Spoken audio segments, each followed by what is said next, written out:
皆さんこんにちは。日本語ティータイムの香りです。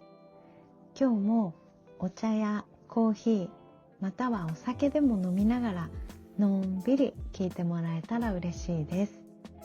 突然ですが、皆さんは日本語を勉強していてこんな経験はありませんか？教科書でたくさん勉強して自己紹介も完璧にできる。丁寧な言葉でラーメンを注文することもできる。それなのに日本人の友達同士の会話を聞いていると、あれ？半分もわからない。実はそれは正しい感覚なんです。今日テーマにするのはスラングについてです。教室ではなかなか教えてくれない今の日本で実際に使われている生きた日本語です。今日は10個のスラングを紹介します。この動画を最後まで聞き終わる頃にはたくさんの言葉と表現を自然に覚えていると思います。では早速、まず一つ目はおそらく日本で一番幅広い言葉、やばい、やばいです。もともとの意味は危ないとか良くない状況のことです。例えば、やばい、財布なくしたかも。こんな風に使います。でも今のやばいはいいことにも悪いことにも使えます。とにかく普通じゃない極端な感情を表す言葉です。いい意味の例は、このケーキめっちゃ美味しくない？やばい、毎日食べたい。悪い意味の例では、今日の宿題量がやばくない？やばい、絶対終わらないよ。砕けた言い方では、やべえとかやばとも言います。ただし、フォーマルな場面では使わないように気をつけましょう。二つ目は、相槌として便利なそれな、それなです。誰かが言ったことに本当にそう、わかると深く同意したいときに使います。例えば、昨日の試験めっちゃ難しくなかった？それな、全然わかんなかったよ。こんな風に使います。そして3つ目は、マジで、マジでです。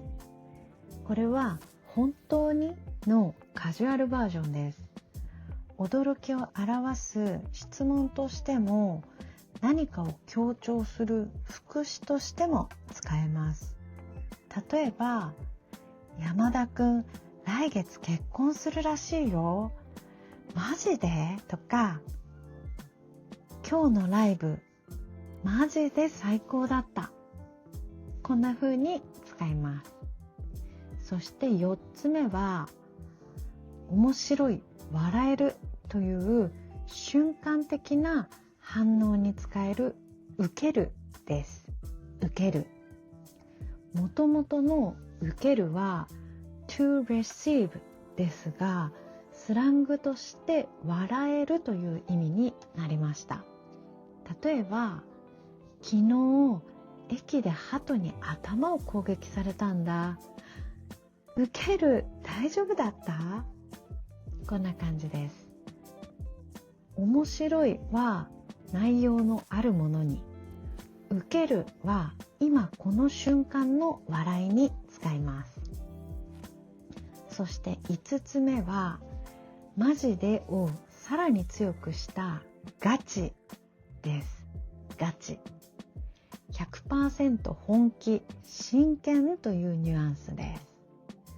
実はこの言葉、相撲の専門用語ガチンコから来ているらしいです。例えば、今回のダイエットガチだから。こんな風に使います。ゲームが好きな方はガチ勢という言葉を聞いたことがあるかもしれません。勝つために本気でプレイする人のことです。そして6つ目はエモいです。エモいは英語のエモーショナルから来た言葉ですが、ただの感情的ではありません。懐かしくて少し切ない甘酸っぱい気持ち、それがエモいです。例えば、この曲懐かしいね、なんかエモい、こんな感じに使います。そして7つ目は尊いです。尊い、もともとは貴重な、神聖なという意味の言葉です。でも今は自分の推しが完璧すぎる時の溢れ出しそうな愛情と感動を表す言葉になっています。例えば、子猫の動画を見てこの子猫尊いみたいな感じに使いますね。そして8つ目は草です。草はインターネット文化から生まれた言葉です。笑うの頭文字 W をたくさん並べると、それが草が生えているように見えたというのが由来です。そして最後に2つ、よく耳にするけれど直接人に言うと失礼になる言葉です。9つ目はうざいです。うざい、これは鬱陶しい、迷惑という意味です。神経に触るものすべてに使います。例えば、この広告何回も出てきてマジでうざい、こんな感じです。人に直接言うのはやめた方がいいです。そして最後10個目はキモいです。気持ち悪いが短くなった言葉、不気味、不快なものに対して使います。例えば、冷蔵庫のカビを見て、うわ、キモい、こんな感じです。うざいと同じく人に直接使うと強い侮辱になるので注意してください。それでは今日の10のスラングを振り返ってみましょう。やばい、それな、マジで、ウケる、ガチ、エモい、尊い、草、うざい、キモい。今日も最後まで聞いてくれてありがとうございました。